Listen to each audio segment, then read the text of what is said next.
Welcome to the kidsministry.blog podcast. Every episode, we share ideas, tips, and resources to help your children's ministry thrive. Ever dismissed a simple tool? Maybe thought it was a bit old-fashioned? Yeah, definitely.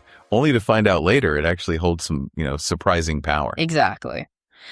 Well, today we're doing a deep dive into something like that. A concept that's proving really effective, surprisingly so, for engaging kids. Okay. Our source material is a really interesting piece from Kids Ministry blog called Using Puppets to Engage Kids in Lessons. Puppets. Yeah. And our mission really is to unpack how something the author literally called an ugly orange thing can actually go way beyond its appearance. Okay. To unlock, deep conversations, foster honesty, create real learning moments, even if maybe like the author initially, you always thought puppets were kind of... Well, dumb. Right. So skepticism at first. Totally. The author talks about this moment of total despair. A lesson was just bombing, kids completely zoned out. Mm-hmm. Been there. So out of sheer desperation, they grab this, quote, ugly orange thing, give it a goofy voice, and bam. The shift was immediate. What happened? Suddenly, every kid is awake, engaged, talking to this puppet like it's their best friend, telling it stuff they just never say to an adult. Wow. Okay, so what's going on there? Why does that happen? That's the fascinating part. The idea is that kids somehow forget there's a person operating the puppet. Right. They see the character. Exactly. They see this non-judgmental character, and it creates this safe space. Allows for genuine questions, honest answers. A kind of protective buffer. Yeah, that's a good way to put it. It encourages them to share personal things, even, deep stuff that normally wouldn't come up with a grown-up directly. And the article gives examples. Yeah, really striking ones, like Jake confessing to the puppet about breaking his mom's vase and blaming the cat. No way. And Emma talking about being really scared about starting a new school, or Sarah's daughter admitting she sometimes, hates her little brother. Well, that's really honest stuff for a kid to share. Things they'd probably kept bottled up. Exactly. Now, I know what you might be thinking, maybe what some listeners are thinking. Okay, but I'm not a professional puppeteer. I don't have, fancy Muppets. Right, that's a common hurdle. But the source really pushes back on that. It does. It says kids honestly don't care about professional polish. They don't need perfect. Not at all. The author admits their go-to puppet voice sounds like Kermit with a head cold. Okay. But the kids loved it. What matters is just the willingness to be a bit silly. Yeah, that playful approach. And actually, the article suggests being a bit bad. Might even be better sometimes. It does. It mentions this guy, Mike, whose voice was apparently terrible, just made everyone laugh. And the kids wanted more? Beg for more. So yeah, perfection is definitely not the goal. Silliness is key. And keep it simple, right? The equipment doesn't need to be fancy. Absolutely. The article notes simple works best.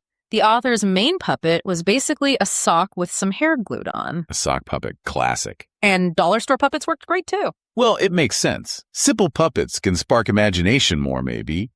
Kids fill in the blanks. They don't need hyper-realism. That's a great point. They need characters that ignite creativity.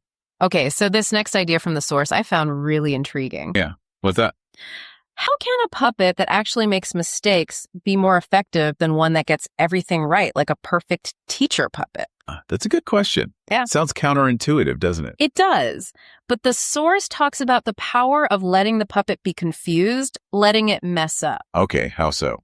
Well, the author's puppet would constantly get Bible stories wrong, like thinking Noah brought dinosaurs onto the ark. Dinosaurs on the ark. Okay. Right. And the kids apparently loved it. They loved feeling smarter than the puppet. I see. So they jump in to correct it. Immediately. They correct it, explain why it was wrong, which leads to way more engagement than just sitting there passively receiving facts. Because they feel like they need to teach the confused character. They're actively involved. Makes sense? Totally. And this idea of the puppet as a sort of buffer, it also applies to tackling more sensitive or difficult topics. Right. You can make those conversations feel a bit less direct, a bit safer. Exactly. There's an example about a forgiveness lesson. The puppet shared about saying something mean to a friend and asked if the kids ever needed to apologize for stuff. And that opened the door. Big time. Kids started opening up about fights with siblings, hurting feelings. It went much deeper than the author had managed before, just talking directly. So it makes those tricky subjects more approachable, but the source probably warns against overdoing it. Absolutely. A key point is strategic use. Don't pull the puppet out for everything. Keep it special. Yeah. Save it for when kids maybe need help opening up, or the topic's difficult, or maybe your usual teaching style just isn't quite clicking that day. Right. So it maintains its impact. And another shift in thinking the article proposes. It's not just about the puppet talking at the kids. It's about letting the kids talk to the puppet. Yes. That interaction transforms everything. When the puppet asks questions, engages one-on-one, it stops being a lecture.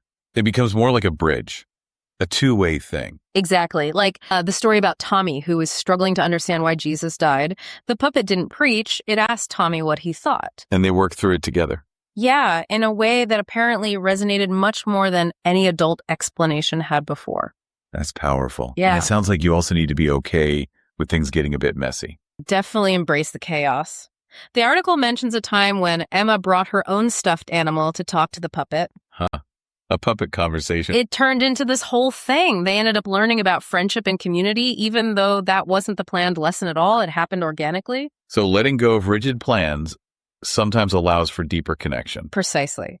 So when you boil it all down, what does this deep dive really show us? It's clearly not just about the puppet itself. No, definitely not.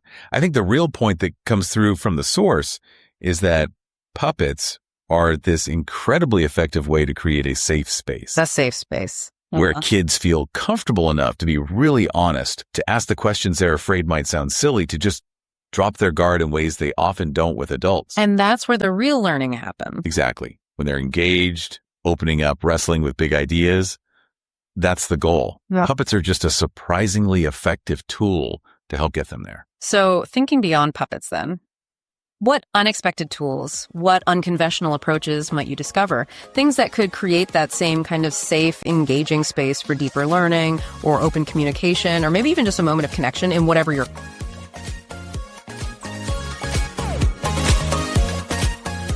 Thanks for listening. To find more ideas, tips, and resources, go to kidsministry.blog. We'll see you next time.